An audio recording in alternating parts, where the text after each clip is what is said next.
सभी दर्शकों को मेरा नमस्कार। मैं कोमल गुप्ता और आप देख रहे हैं खबरें पूर्वांचल न्यूज।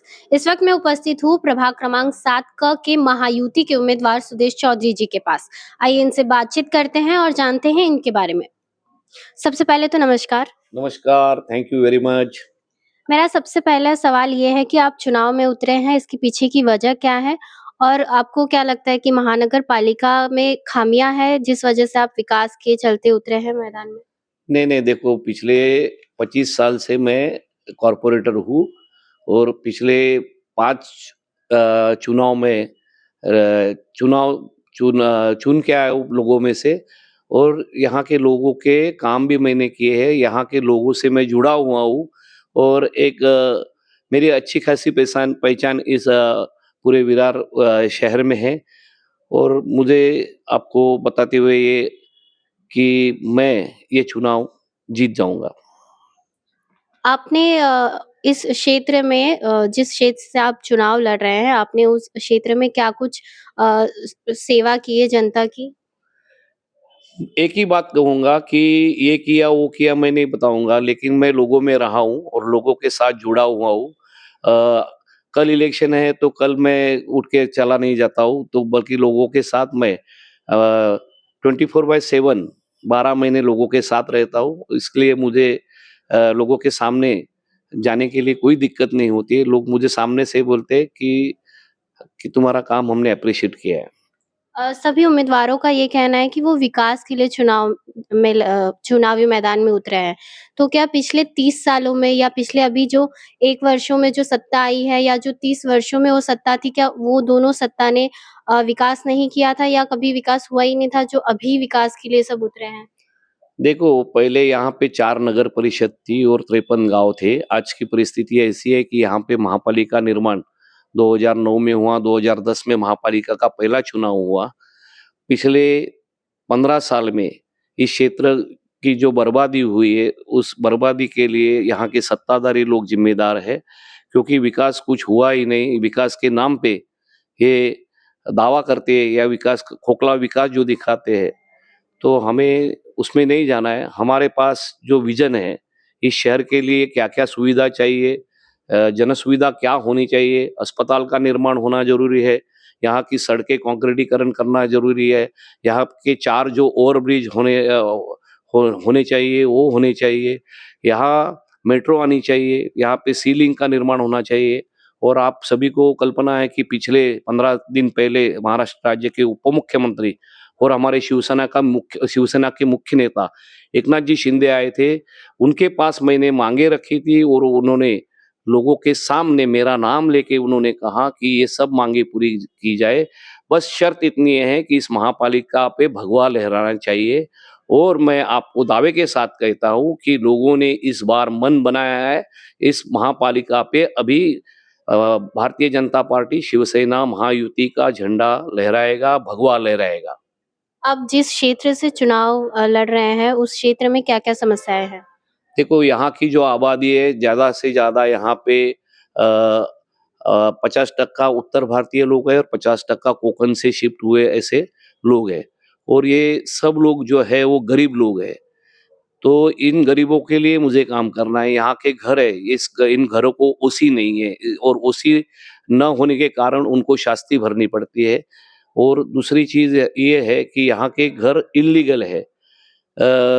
तो हमने ये माँग रखी थी महाराष्ट्र के उप मुख्यमंत्री के पास जो कि नगर विकास मंत्री है, तो हमने उनसे शास्ती माफ़ करने के लिए कहा था। हमने उनसे उसी के बारे में पत्र लिखा था। जनता जनार्दन के सामने उन्होंने मेरा नाम लेके कहा कि सुदेश चौधरी ने जो माँगे माँगी है, वो हम पूरी करेंगे क्योंकि महाराष्ट्र के उप मुख्यमंत्री जो है, वो नगर विकास मंत्री भी है, वो गृह निर्माण मंत्री भी है, उनके पास एसआरए भी है, उनके पास म्हाडा भी है। इसके लिए क्लस्टर के माध्यम से, एसआरए के माध्यम से हम यहाँ की जो आबादी है उनको अधिकृत घर देने का हमारा प्रयास है, उनकी शास्ती माफ़ करने का प्रयास है, उनके घरों को ओसी देने का हमारे शासन के माध्यम से हमारा प्रयास है और ये हम चीज़ें आने वाले 5 सालों में करेंगे। यही मैं बात आपके माध्यम से जनता को बताना चाहता हूँ। जनसेवा को कितना महत्व देते हैं आप? देखो, जनसेवा ही ईश्वर सेवा है ना, ईश्वर को किसने देखा है? लेकिन जन जन की सेवा तुम करेंगे, दीन दुबले जो है, गरीब है, जो लावारिस है, जो बेवारिस है, उनकी जब अब तुम सेवा करोगे, तो ईश्वर तो मैंने देखा नहीं, लेकिन इन्हीं लोगों में मैं ईश्वर देखता हूँ और इसी को ईश्वर सेवा मानता हूँ। जनप्रतिनिधि बन जाने के बाद आप अपने क्षेत्र में क्या कुछ नए सुविधाओं को कार्य शुरू करेंगे? यहाँ के जनता के लिए जो जन सुविधा आवश्यक है, उसकी बाकायदा हमने एक लिस्ट बनाई है, ब्लूप्रिंट हमारे पास रेडी है। आने वाले चुनाव प्रचार में हम लोगों के साथ इस ब्लूप्रिंट के साथ जाएँगे और इस शहर का विकास हमें सिर्फ विकास नहीं करना है, तो इस शहर को एक ऊँची आयाम पे हमें लेके जाना है। इस शहर की तकदीर हमें बदलनी है, इस शहर की तस्वीर हमें बदलनी है। लड़कियों की शिक्षा के लिए साथ ही साथ महिला सुरक्षा पर आपके क्या कुछ विचार हैं? महिला सुरक्षा के बारे में साइबर में क्या कर सकते हैं? विद्यार्थियों के बारे में क्या कर सकते हैं? ये भी हम जनता के सामने लेके जाएँगे।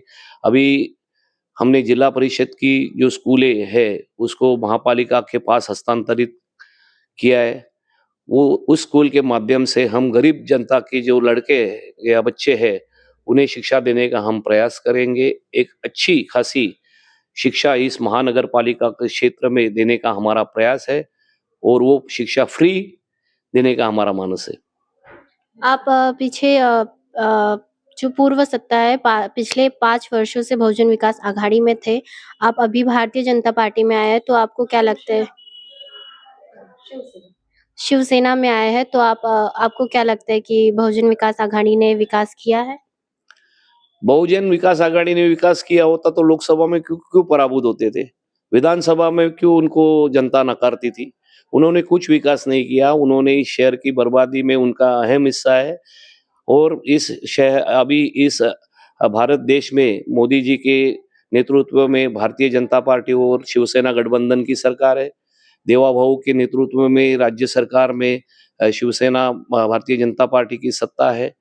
तो इस सत्ता के माध्यम से, केंद्र शासन के माध्यम से, राज्य शासन के माध्यम से इस शहर के लिए जितना ज़्यादा से ज़्यादा अनुदान हमें मिलना चाहिए, उसका हम प्रयास करेंगे और केंद्र और राज्य के शासन के माध्यम से इस शहर के लिए जो आवश्यक चीज़ें हैं, वो चीज़ें लाने का हमारा प्रयास रहेगा और हम लाएँगे और इसीलिए मैं आपको दावे के साथ कहता हूँ कि अब की बाहर महापालिका पे भगवा लहराएगा। क्या लगता है वार्ड क्रमांक प्रभाग 7 की जनता आपको सपोर्ट करेगी? आप जनता में घूमिए, देखिए मेरे बारे में क्या रहे। इस क्षेत्र की जनता के साथ मैं जुड़ा हूँ और मैं उनके साथ जुड़ा हूँ, वो मेरे साथ जुड़े, तो मेरा विजय निश्चित है। बहुत-बहुत धन्यवाद। तो ये थे वार्ड क्रमांक 7 क के महायुति के उम्मीदवार सुदेश चौधरी जी से, जिन्होंने बेबाकी से हर सवाल के जवाब दिए हैं। ऐसे ही खबरें देखने के लिए खबरें पूर्वांचल न्यूज़ चैनल के साथ बने रहिए और कमेंट के माध्यम से इस पूरे वीडियो पर आपकी क्या कुछ राय है, हमें ज़रूर बताइए।